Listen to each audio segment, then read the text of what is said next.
I ran for the bimps. Been so many downs, so many bits. Now I'm coming down, you'll lower your looks. I was born from worth, deep for your limbs. I'll burn your bones. Hello, and welcome to Volsteadland.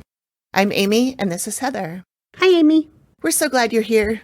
Join us as we take a trip back in time to the 1920s and 30s in Minneapolis and discover the city's underworld. If you've not yet listened to the previous episode, The Muckrakers, or any of those before it, you'll probably want to check them out as there's some stuff in there that you'll need to know to get the most out of this one. Insert explicit warning, blah, blah. The story is about murder. It could get nasty. We're all grown-ups and we swear a little. So that's that. So sit back, grab a drink of choice. Join us in 1935 when Kid Cann goes on trial for the murder of Walter Liggett.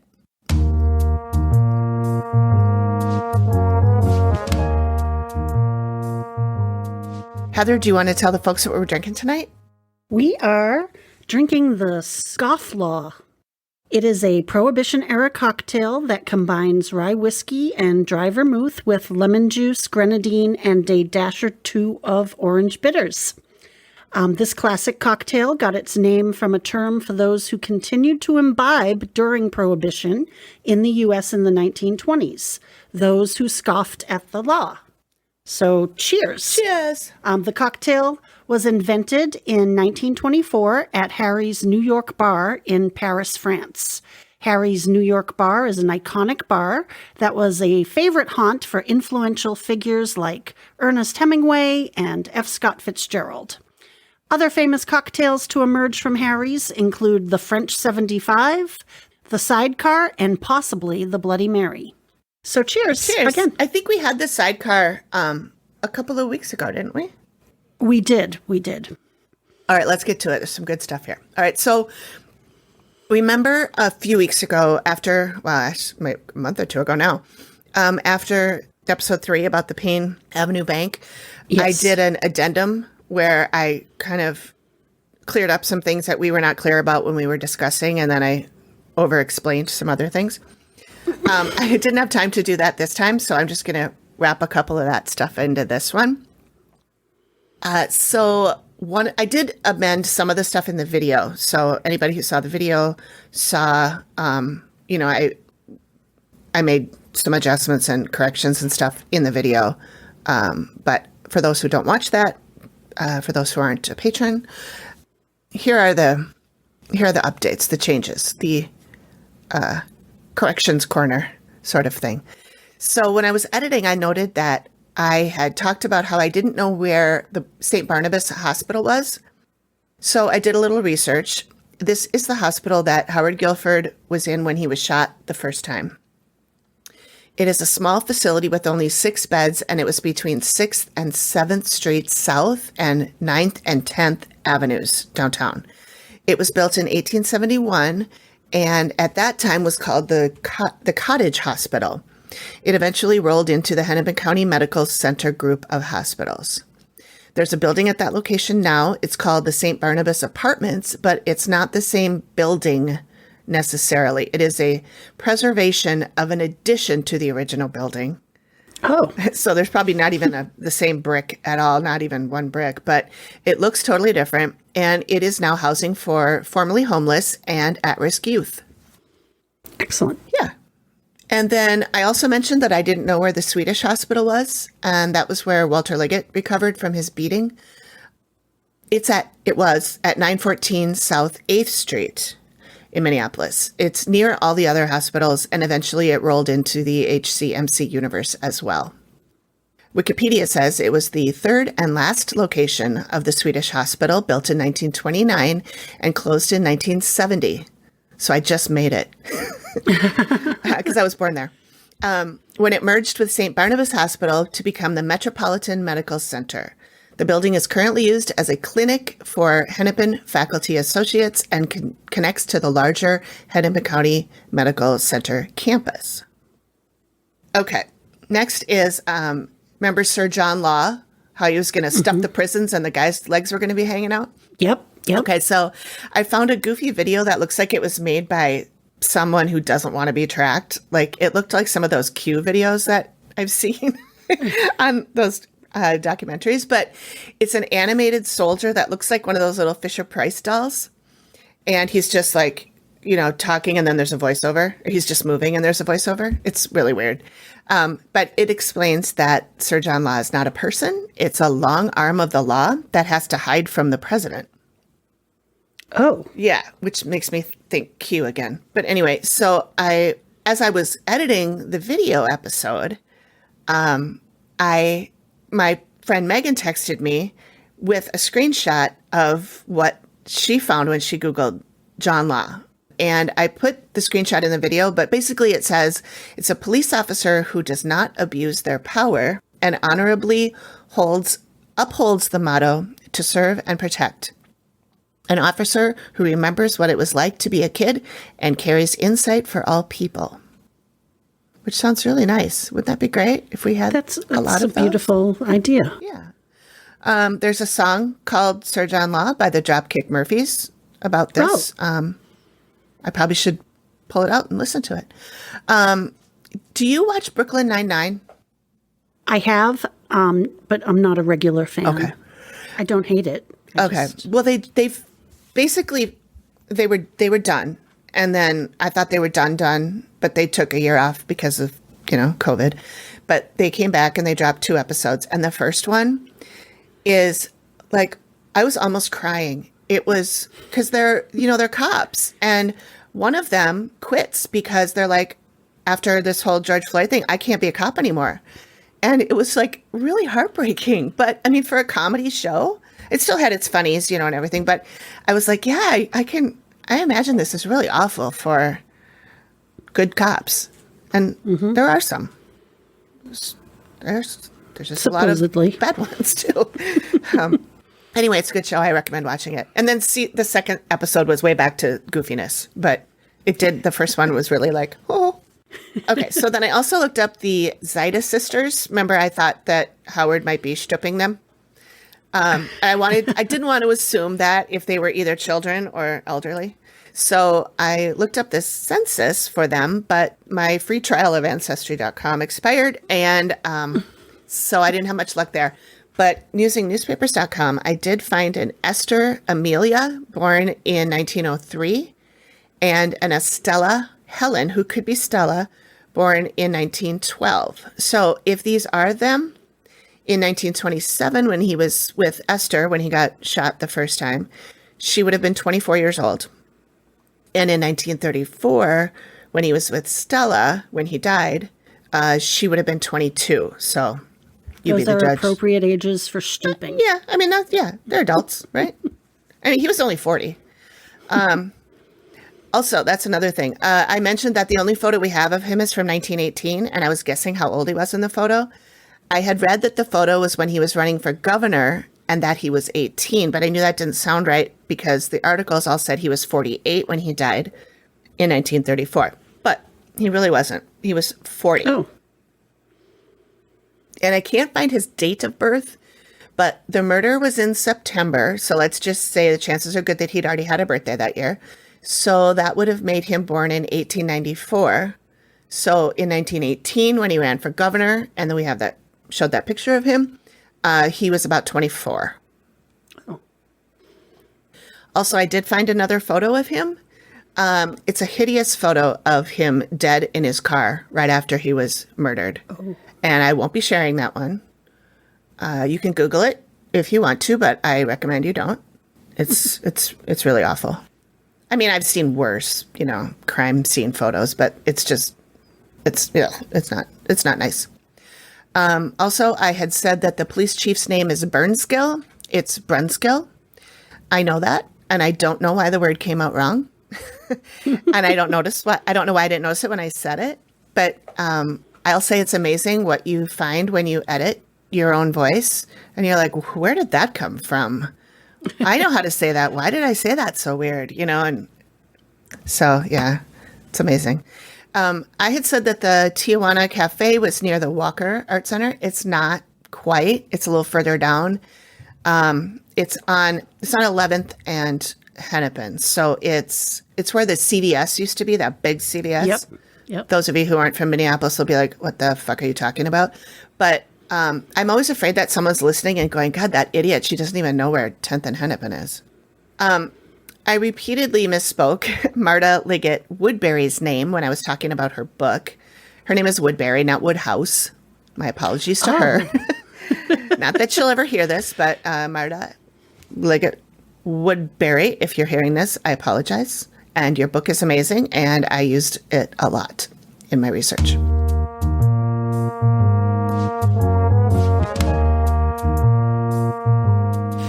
Okay, this one was a doozy. We left off after I told you about the murder of Walter Liggett and how at least 3 witnesses said they saw Kid Cann, Izzy, as the gunman. I'll probably refer to him mostly as Cann in this one because that's how all the papers and the books refer to him, and I'll be quoting them, and I don't want to confuse anybody. So, being a person who likes order, I wanted to tell this in a linear fashion, but the thing is, most of the details came out at the trial, and so it makes more sense to kind of cover it that way. Like, most of what I'm going to tell you about is at the trial, but there are a lot of inaccuracies and discrepancies. So, in the weeks leading up to the murder, there were plenty of sightings of cars with people in them just staking out the Liggett apartment. There's a story of a woman named Sally. She went out on a date with a guy named Ray, who later gave her $3 for information when she showed him the apartment that was Walter's. Oh. He just asked, where's Walter's apartment? She pointed at it, and he said, thank you, and gave her $3. Also, his wife, Edith, says that Meyer Schuldberg, who is Kid Cann's boss, called Walter the day of the murder and told him that he'd sue him for libel if he didn't stop writing about him. When Walter said, go for it, I can prove what I know, Schuldberg said, we'll stop you another way then. Oh. That was the day of the murder. Edith also said one of Ed Morgan's men called up and threatened Walter too, but she wouldn't spill the tea on his identity because he had provided the Liggetts with valuable information. Marta mentions in her book that Ed Morgan is a strong suspect for the Guilford murder, so putting him on the list of people to deep dive into later. There was also kidnapping threats against the children. Edith said these gangsters used to glare into Walter's office window. One of them she named was Philip Flippy Scher. He is the alleged getaway driver from the Guilford murder. Oh, okay. The one that Guilford pointed out like 4 years after the fact. And everyone was like, dude, that's old. We're not going back to that. Or not the murder, I should say, the shooting, because it was him that, obviously he was alive to point him out. Walter was preparing to release a story about Governor Floyd Olson and was prepping to give a speech on why he should be impeached. Olson does respond to this later, after the murder, after the trial. Olson's FBI file says that in the spring of 1935, so just before the murder was in December, he hired an attorney of questionable character to have Walter followed and report back to him. This was done, and reports were sent to Olson, his speechwriter, and then the lawyer kept one. Edith would find out later from Walter's friends that he told them, by January, either Governor Olson will be impeached or I'll be full of holes. His story will be full of holes. Or no, he'll get bullet holes. Okay.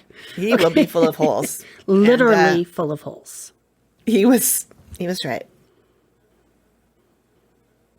Okay. Day of the murder. This is December 9th, 1935. There are 3 people who gave their accounts here, and they're all slightly different, but not in a substantial way, I don't think.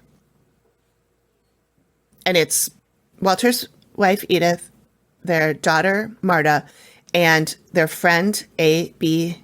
Gilbert. One thing I want to note is that while the Liggetts did put out the Midwest American, they also owned a print shop where they would do print jobs for other businesses like flyers and menus and advertisements and stuff like that. So that's when I say the office or the print shop, it's that. So at 5 p.m. on December 9th, Edith says that she, Walter, and their friend A.B. Gilbert left the newspaper office / print shop and went to pick up Marta at the library. Now, Marta says that her dad picked her up, and then they went to go pick up Edith and A.B. at the print shop. She remembers them closing up desks and turning off lights, and so she had to have been present, I think. And this was the first time, and probably only time, she met A.B. So I'm thinking that has to be, even though she was only 10 years old, but I feel like that has to be right in her mind because there wasn't another instance where they were all together, you know? A.B.'s statement says that he and Walter left the office and went to pick up Edith and Marta at a grocery store. And I don't know why he would lie unless he just doesn't remember or unless he didn't want to appear improper because he and Edith were at the print shop together without Walter. I don't know. I don't know why he would have a different story, but he's a very minor character. He doesn't really come back in this except for his name is mentioned again, but I don't know why he would lie. So I'm going to assume he just misremembered. But anyway, Walter offered to give Gilbert a ride to his bus stop. Gilbert lived in Mound. So first they stopped at the store to pick up a box of pre-ordered groceries, and that was on Lindell and Lake. A.B. Gilbert put the box of groceries in the back seat with Edith and Marta. They dropped Gilbert off at the bus depot, which they said was Hennepin and 6th or 7th Street. But I kind of think it must be First Avenue because that was a bus depot back then. Right. So I think it was First Avenue, that building anyway. When they arrived home, it was 5:40. Their apartment was at 1825 2nd Avenue South, which is right across from Stevens Square Park. The sun set at 4:42 that day. Yes, I looked it up. So it would have been dark, but almost all accounts say that the alley was very well lit, and this is kind of an important thing. Also, the lights in their apartment were on, and the shades were up, and that cast light into the alley as well, along with other units nearby that there was 2 buildings that shared an alley. So there were a lot of windows looking down at that alley. So he goes in down the alley from 19th Street, and that's where all the residents' cars are parked. It's very tight back there. There's only room for like a row of cars parked and then a car to get through. Walter's son Wallace is 12. He's upstairs in the apartment. As Walter gets out of the car, another car starts coming down the alley. Walter leans in close to his car to make room for the other car to pass behind him while telling Edith and Marta to stay in the car. And that's when, as the car gets parallel with them, the gun comes out and shoots him. Shots are fired. And Edith said in her statement to the police, as the man shot, he had a snarling smile on his face that I will never forget. So she looked him right in the eye. At 5:43, a call was made to the police. They arrived within 5 minutes. His body remained in the alley until about 6:48 when the coroner had completed his examination. He was shot 5 times, a half circle around his heart. Oh, wow. And one of the bullets, I believe, they pulled 4 of the bullets. They found 4 of the bullets, but one of them was still in him, and it had gone through his back and stuck. Yeah. Yeah. Marta does say that a lot of people were around at the time, and there were at least 3 witnesses to the actual shooting.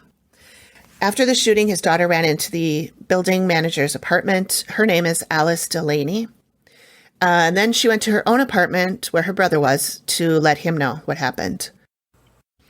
Since the kids had also been threatened, they had hired sort of a babysitter to stay with them while the parents were gone.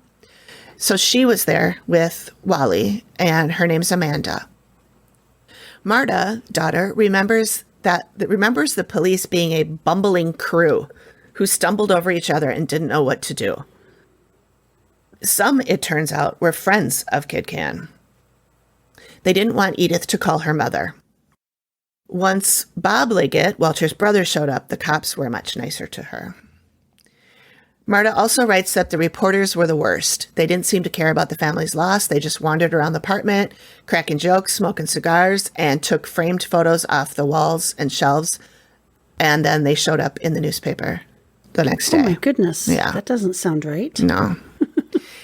She did say later that what she remembers as them being the journalists or the reporters, she said it's possible that they were plainclothes cops, too, because there were a lot of cops there. But I don't know why the cops would steal a picture.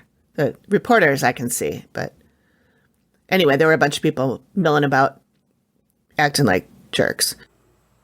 The supervisor of detectives, John Hilburn, showed up, and he was a much nicer guy, apparently. And he took Edith to the caretaker's apartment to take her statement there. Edith's statement, she had noted previously, or as I noted previously, she said that she, Walter, and A.B. Gilbert left the newspaper office, picked up Marta at the library, went to the grocery store, dropped off A.B. at the bus station, and then went home. She also remembers a car being parked about 20 feet from theirs, that once they got there and parked, that car started up and drove past them, and she believes that's the car holding the shooters. But Marta remembers it differently. She remembers a car coming around the corner and then firing from the gun from there. Edith gives the exact route they took home. Like she said, we turned on this street. She knows exactly how they got home. And it's probably how they got home often from downtown. But she tells how he got out of the car. The car came up and started shooting. She remembers the man in the front seat and one in the back, but she says she's not quite sure. At the time, Marta also says she sees one guy in the front and one guy in the back. But I don't know how you can tell. The car's moving fast. There's a point where they're equal. Blend in with the front. Yeah. Anyway, she says it's a dark-colored car. She says the man in the back seat was Kid Cann, and that she'd seen him a few times before, so she did know what he looked like. She recognized him, but she had never spoken to him. She does say how Walter knows him and talks a little bit about the beating a couple of months back. The beating was in October. This is in December. She also said that the alley was well lit and that she could plainly see him because the headlights on both cars were on, as well as all those apartment lights casting light into the alley. So 3 hours after the murder, both Kid Cann and his boss at Chesapeake Brands, Meyer Schulberg, were brought to the police station, and they were giving statements. Their attorney was with them, Charles Bank. I don't know what happened to Carrie. Maybe he couldn't handle a murder trial. Or maybe I don't know, maybe he's passed on since then. But this quote from the paper says, Blumenfeld was a picture of composure when he was brought into the headquarters. He was chewing vigorously on a wad of gum. He greeted several police he knew with a smile and a wave of his hand. He hurried into the office of Markson, that's the cop who was questioning them, and sensing that he might be there for some time, immediately removed his overcoat and made himself comfortable. And one thing I thought was sort of odd, when they talk about Meyer Schulberg giving his statement, Kid Cann was in the room with him and the lawyer when they gave the statement, which I think is sort of odd. Seems like they should be separated for that kind of thing. Nowadays they would have separated them for sure. He says he only met Liggett once before, and that was when Walter called him up, saying that their mutual friend, Senator Thomas Schall, told him to call Meyer and arrange to meet. Meyer went to a house on Portland Avenue where Schall used to live. Walter said he was living there now and renting from Schall. Walter came out of the house and got in the car and talked to Meyer about how he's writing about him in the paper. He said he's going to take down Olson. Meyer said he only met Olson once. Walter asked for money to defend his trial. He said if he got $1,500, he'd lay off. This was the trial that he was, that statutory rape trial that we talked about last time. That was a frame up from, I don't know, Olson or whoever else was in that group. So he was asking for money for defense to pay an attorney. Myers said he talked to his partners and let him know. He said he'd come back around the house in a half an hour. He drove around and then came back and told Walter to, quote, jump in a lake. So that would be a no. The problem with this story is that when Schulberg said this happened, Walter didn't live in that house anymore. They'd already moved to this apartment that he lived in when he died. So either it didn't happen or Schulberg got the dates wrong. Either way, the newspapers changed the dates so that it would match Schulberg's story. Oh. Schulberg admits that he spoke to Walter at about 3:30 p.m. on the day of the murder. Walter called him and told him that he was writing some articles about him. Myers says he was at his office until about 5:30 when he drove home. He arrived home at 5:45. His wife and servant girl were home. And he stayed there until he was brought in for questioning. Now, Cann's statement, Schulberg had left the room by the time Cann was talking. I don't think Schulberg was in the room at this time, but I'm not sure about that. Detective Markston had placed a copy of Walter's paper on the table so Cann could see it. It was the issue where he had laid into Cann, and Cann looked at it, reading and chewing his gum. And then his lawyer left the room. Cann stayed in there for several minutes and then came out of the room, was marched to the jail elevator and taken to the 5th floor of City Hall, where the jail is, and he was booked. He refused to pose for photographs, and he held his hat over his face. Not so cocky now, huh? Nope. So here's some highlights from his statement. At the time of the arrest, he said he lived at 1525 Plymouth North, but we find out later that's his mother's house, not his. He says he's married for 8 years to Lillian Lee, but I can only find a marriage date of August 25th, 1936. This is December of 1935, which would be 9 months in the future. I've been rolling around with this problem in my head since day one, because I had read this and I also read the marriage date and it didn't make sense to me. Everything online says they were married August 25th. But his statement and his testimony later at trial, he both says they've been married for 8 years. I don't know why I assumed he was telling the truth. He was, especially when he's on trial, he was sworn in. I assumed that he was telling the truth, but Marta Liggett Woodbury in her book says that he lied. They were not married. He referred to her as his wife, but they were not married. Ever? They were married in ever? 1936. Oh, yeah. Okay. Yeah. I have a source whose family was friends with the Blumenfelds, although they didn't know him until the 60s, but they didn't know when they were married. So in his statement, Cann offered what they called an ironclad alibi, declaiming. Motion detected at the front door. Oh, I think our food's here. I think our food's here. Ding dong. Okay. Is at the front door. Someone's at the front door. All right, let's take a break.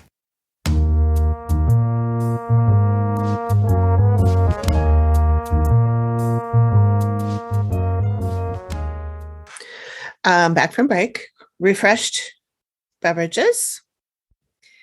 And at the time of the murder, Kid Cann was working for Myers Schulberg, who owned a company called Chesapeake Brands.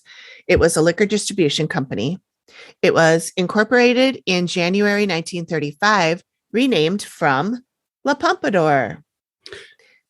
Pompadour. You may remember from before. Yes. This is the one that Kid Cann had, that he used to purchase alcohol, ostensibly for making perfume or cosmetics, and then made barbershop too, right?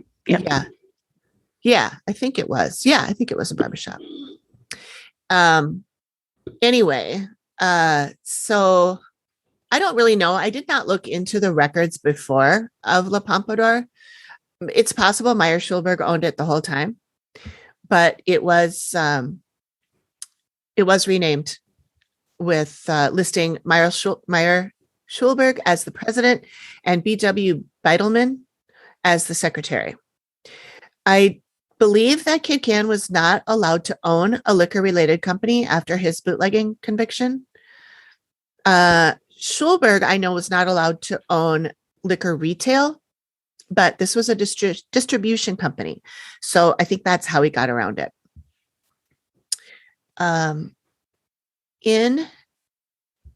This is Meyer Schulberg's statement now. In his statement, he was asked to tell the story of, this is Kid Cann.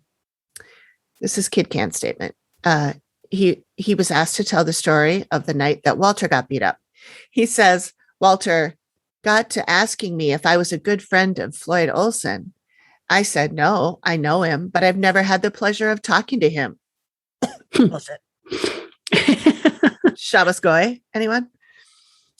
He also said that Walter insisted that Cann take him home, and it was Walter that suggested a drink at the Tijuana. He basically shrugs and says, I understand he got slugged outside. It's so full of shit. He gives a lengthy, boring account of his day, where he went, who he saw. I won't bore you with it. It's probably bullshit anyway. But the important part is that Kid Cann said that he met a guy named Lou Gallinson at the Liquor Mart, one of his many stops throughout the day, after 5:30 that night. He says he walked to the artistic barbershop on Hennepin Avenue with Lou. Lou did say that he met Cann at about 5:15 and spoke to him for a few minutes, but denies walking anywhere with him. Kid Cann claims he was in the barbershop from 5:40 to 6:25 p.m. This is in his statement. Now, he's going to change this a few times. But at the time of his statement at the police station, he said he was in the barbershop from 5:40 to 6:25. One thing I found that I thought was interesting, in recent years, probably a bit before COVID, the barbershop building was a nightclub called The Alibi. Interesting. Yeah. And this also I thought was interesting. Liggett had his palm read years before he was murdered, and he was told that he would die with his boots on. And I looked that up, and to die with your boots on is an idiom referring to dying while you are fighting, or to die while actively occupied, employed, or working in the middle of some action. The palm reading was done by the wife of Senator Thomas Shaw, the guy who Liggett rented a house from. He was an acquaintance that Liggett rented that Portland home from, on Portland Avenue, not in Portland. They did not see eye to eye politically. After Walter was murdered, Senator Thomas Shaw asked for a congressional investigation into the murder, and Edith responded with, quote, Shaw is trying to make capital out of my husband's murder. If he wanted to help Walter, why did he wait until now? I like her. She's spicy. Okay. So let's just say this investigation was bungled. So at first, Governor Floyd appealed to the United States Attorney General to send federal agents, G-men, to investigate. But the FBI declined, saying it's a state matter and they didn't want to get involved. The local police did not question people that they should have, such as Dave Garfunkel, the owner of the barbershop that was Kid Cann's alibi, never talked to him. They did talk to all of his employees, who all said that Kid Cann arrived around 5:20. Now, remember, Kid Cann himself says he arrived at 5:40. They didn't question the babysitter, Amanda. They didn't question the apartment manager, Alice Delaney, until the trial, and that would be the lawyers that questioned her. But the lawyers, for some reason, asked the cops about her a lot when they questioned them during the trial. They seemed very interested in, did anybody see her? Who was she, was she in the room when this was said? And I don't know why, but there's going to be a little more on that later, but I still don't know why. Okay. 3 days after the murder, they came around questioning some neighbors, but never followed up on any leads. Some were really good too. All those questioned said the alley was well lit.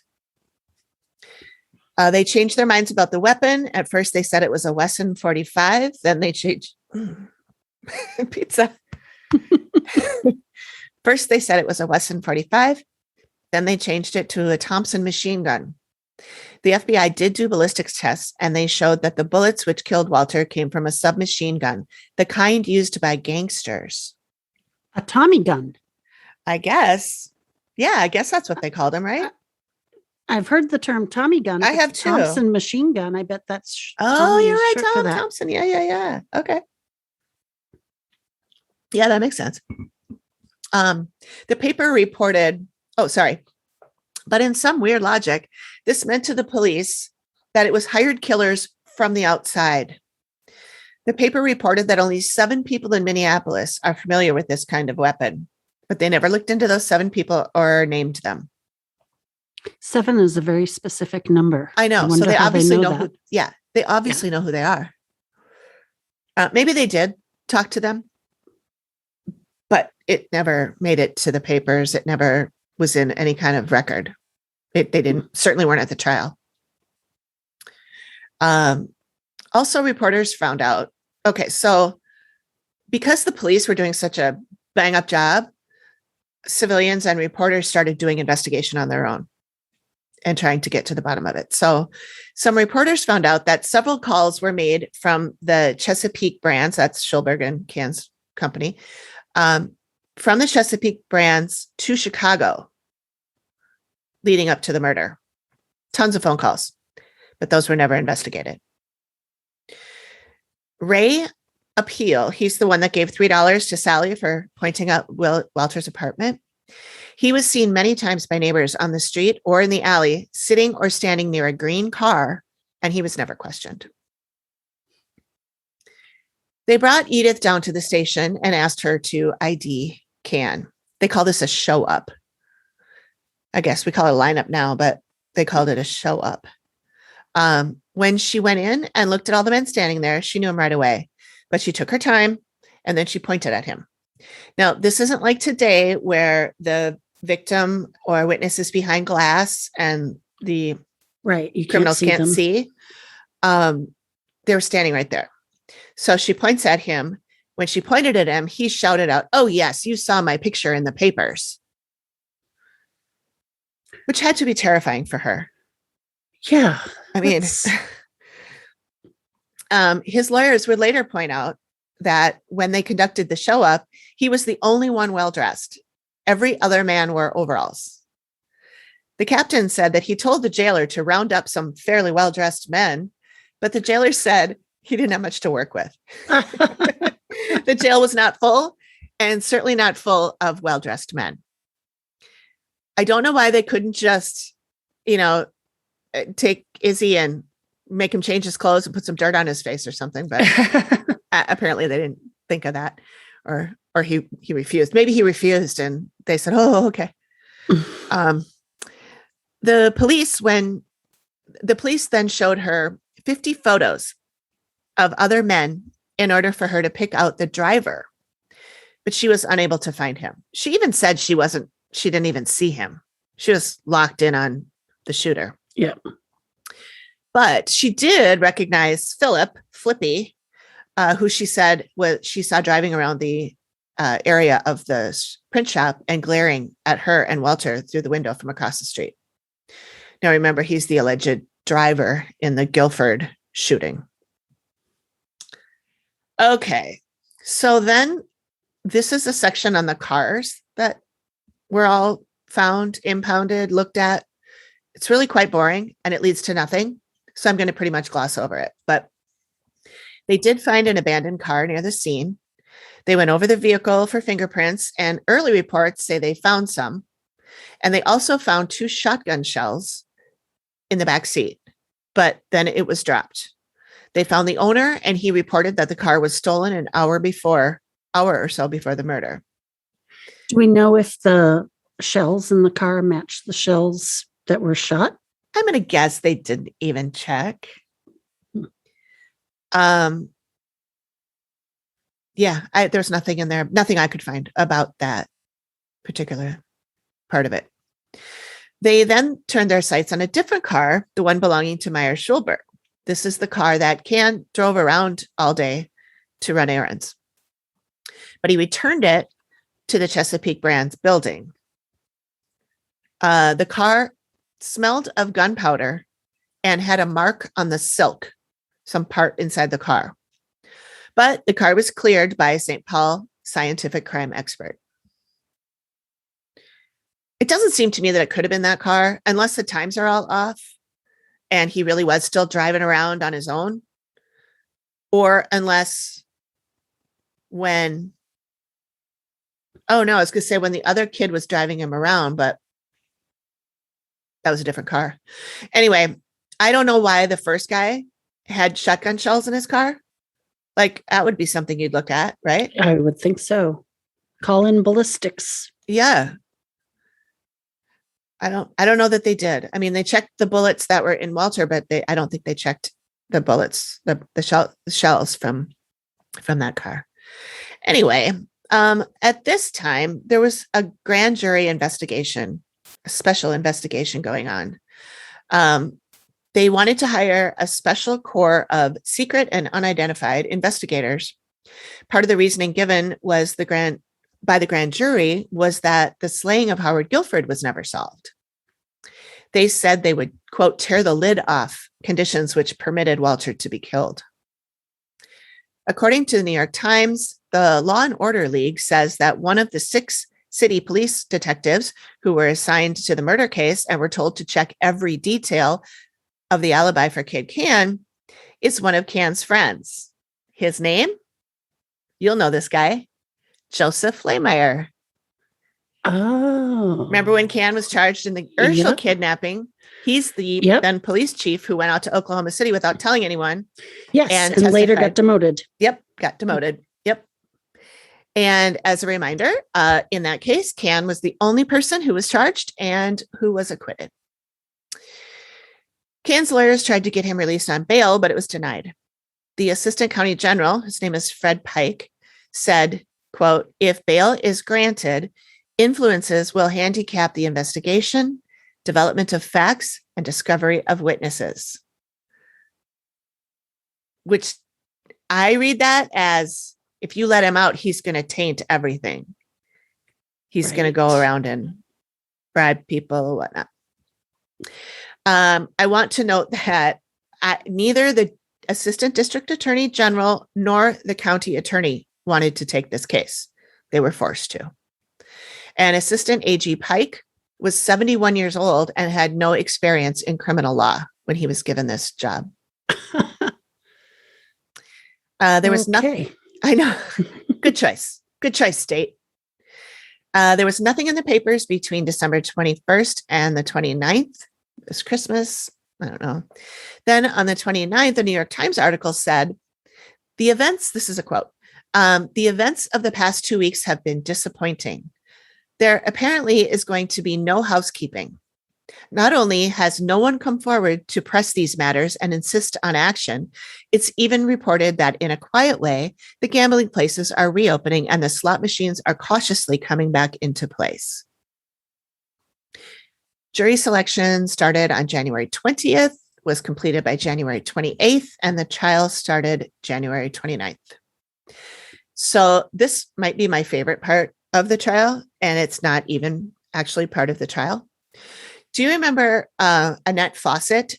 She's the woman that called Walter Liggett to the Radisson Hotel, and then Cann showed up. Then they had words, they had drinks, and then they went off. That was the night he got beat. Yep. She was the divorced woman that called him there. Well, the state wanted her and her secretary, who was also there that night, Felix Doran, to be witnesses, but they said they were unable to locate them. So the papers reported them as missing. She got wind of it. She was in Chicago. She got wind of it and sent a wire to them saying she's available and to please stop telling people that she ran out.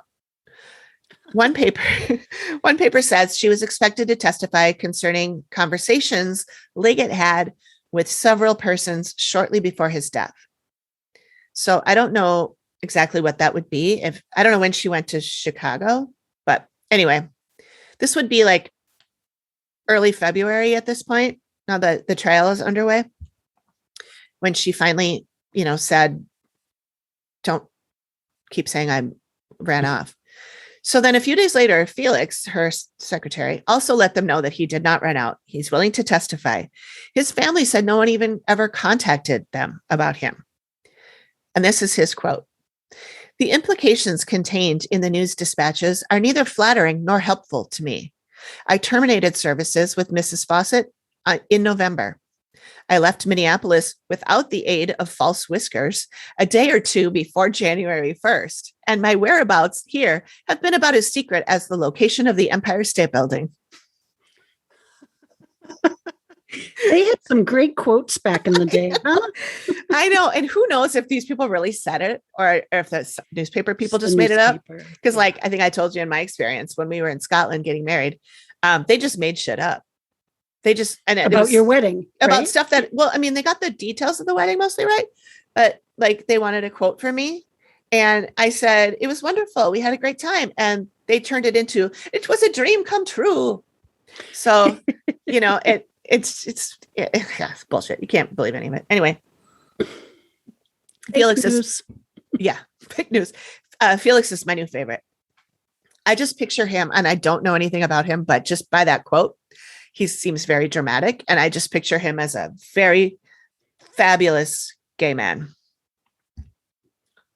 Maybe he's not. I don't know. I'm gonna keep that in my head though, because I like it.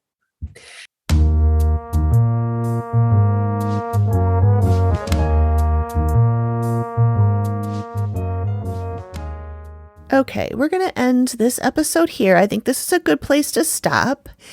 And there's a lot of good stuff coming.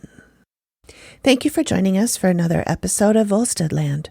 Tune in next time when we continue on with the trial and hear about the witness testimonies. We'll also fill you in on a grand jury investigation that was going on at the same time as this trial.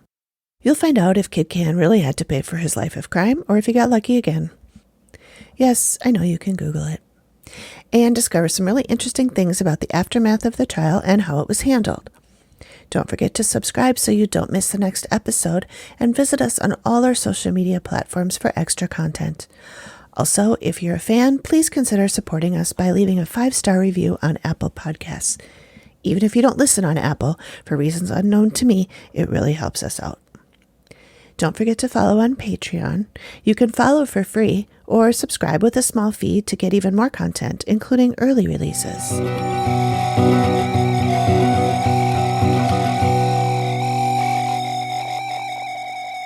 Volsteadland is produced by me, Amy, at Whimsical Productions and is part of the Collected Sounds Network. Thanks for listening. Okie doke.